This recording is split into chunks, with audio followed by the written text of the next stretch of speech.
What's up, you guys? Maddy Forberg here, shooting with Animal. Today, I'm a little less than 4 weeks out from my comeback meet, and I am so excited.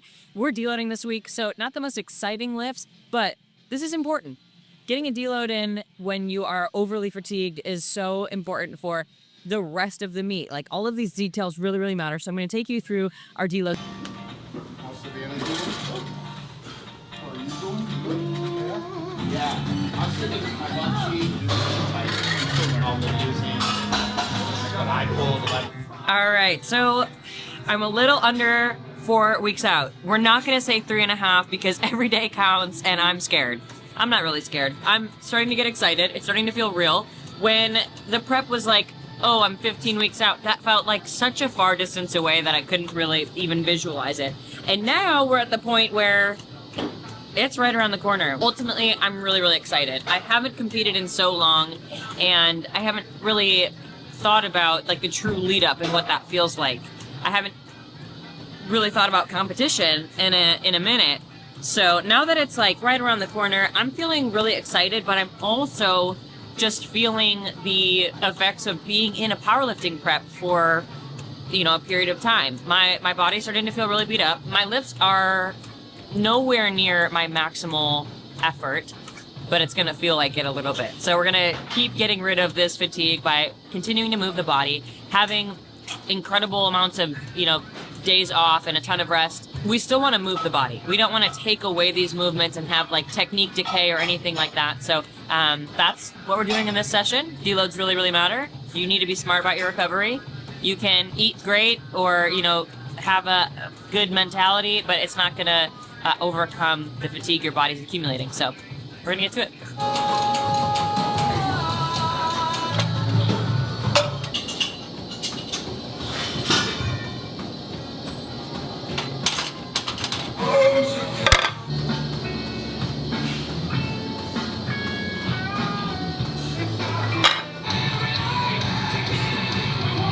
This is the funny part about a deload.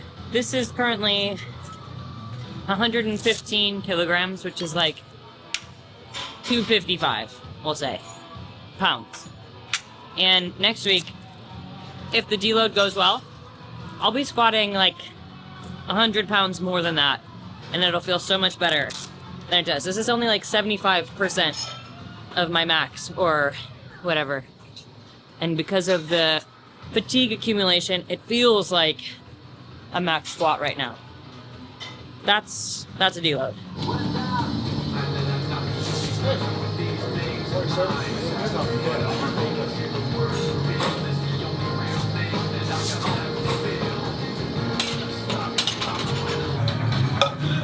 All right, we finished up our squats. It was only a couple sets, couple reps. We're deloading, remember.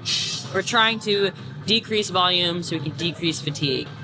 Now we are transitioning into paused deadlifts. My lifts right now are all kind of up in the air. And for the first time ever, I'm more confident in deadlifts than I am in squats or bench. Bench has continued to be a little bit tricky for me, but again, I'm giving myself some grace with it because I haven't benched in many, many years, nor have I been allowed to do upper body work for years. Again, I'm coming from powerlifting to bodybuilding, and in my division for bodybuilding, for wellness, we can't have a developed upper body. So most of the time my coaches were like, yeah, you'll have one upper body session, but this is just like blood flow. This is you getting a pump. We are not trying to build muscle. And of course that was not incorporating bench press. So that's one that I'm still figuring out.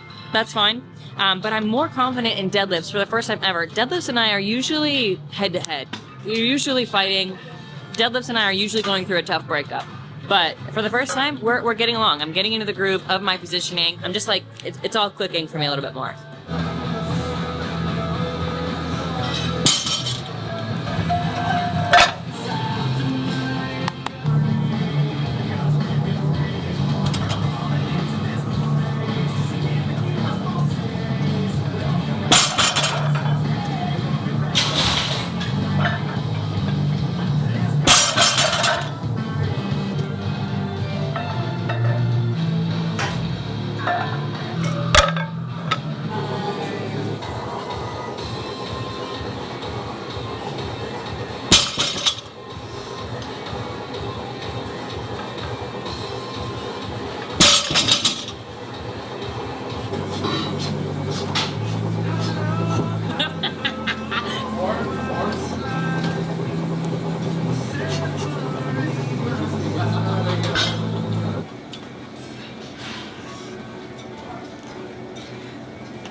You know, if I was smart, and this is the least powerlifting thing that I would say, but I'd start thinking about how to not do stupid things with my face when I lift. Every time, everybody's always like, if you're deadlifting or benching, your face looks so funny.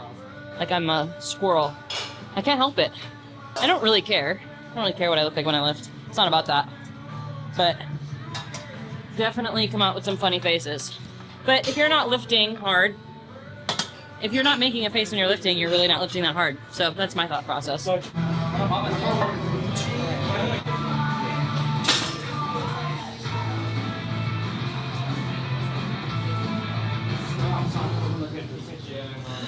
What I really enjoy about transitioning from bodybuilding to powerlifting, I love kind of like the delayed satisfaction of the training in powerlifting, but also in some ways the immediate results. So in bodybuilding, like, yes, you can go into the gym and you can see yourself getting leaner and whatnot, but your mind can play so many games with you about how you're looking depending on where you're at in the season. Like if you're in the off season, you can feel a type of way about like gaining weight, or if you're in prep, you get what people call prep goggles, where you really can't see yourself correctly because you're looking at yourself so much and you really can't tell how you're looking or how you're progressing, and that can be really difficult mentally. With powerlifting, I don't struggle in that mental way because I'm getting under the weight, and yes, I can go into it and I can go into it feeling really tired or like you're not in the best mood, but I can either move the weight or not move the weight, which is something that I really, really enjoy. I love that element of this training where it's like you either do it or you don't.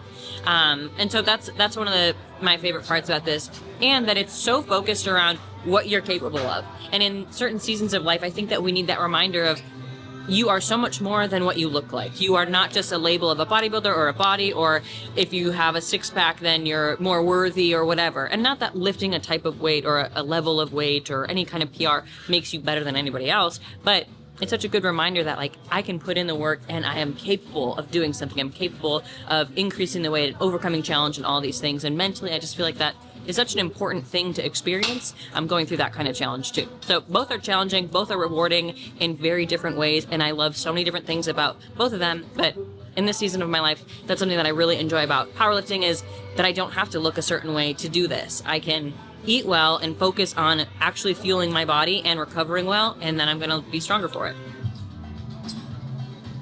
Proof that I'm doing my accessories. There's not a lot of accessories today, but I'm gonna show my coach that I did it. I wanna get an A+.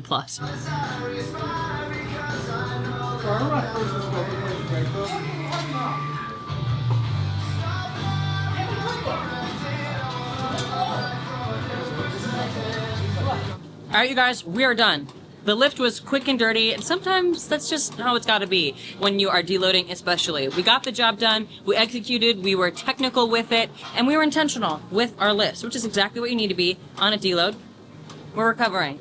Not anything super exciting, but incredibly valuable. So we're gonna get out of here, go get a post-workout meal, and we'll talk to you some more.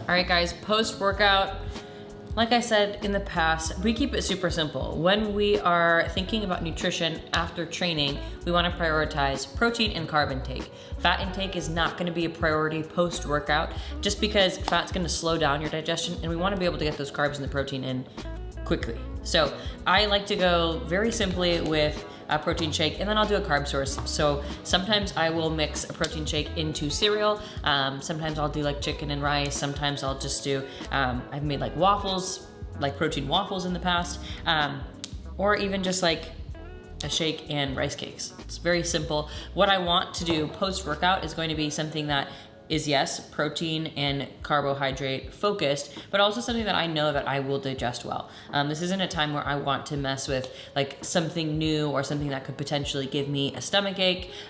You also don't want to do like a lot of vegetables post-workout for the same kind of reason, but yeah, so keeping it pretty simple. I know some bodybuilders like to do like Rice Krispie treats and protein and things like that too, but if your body digests it well, great. For me, usually like a rice-based thing will be great, like cream of rice, or yeah, really cream of rice is a big one for me too, or like the rice cereal. So pretty simple post-workout nutrition.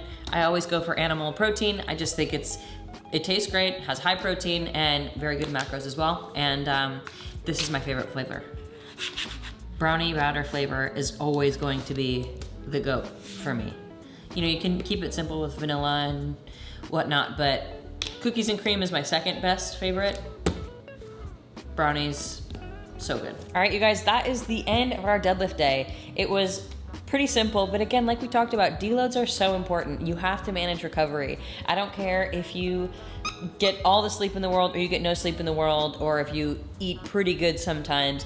You have to have a strategic training program. And for me, being on a deload, I'm feeling the effects of the fatigue. Mentally, it's really difficult at this point of prep because I'm not feeling strong and I'm feeling fatigued and weak at the moment, but I'm just trusting the process. That's what we do. We train like smart athletes. We don't take it super emotionally. We get the data that we can, and that's what we're doing this week. So not super flashy lifts, but it will pay off. I imagine this time next week, I'm gonna be feeling a lot better. And yeah, so pretty simple day of deload training and coaching work that we're doing, and some time with Lena. Thanks for watching. Can't wait to see you guys at the meet.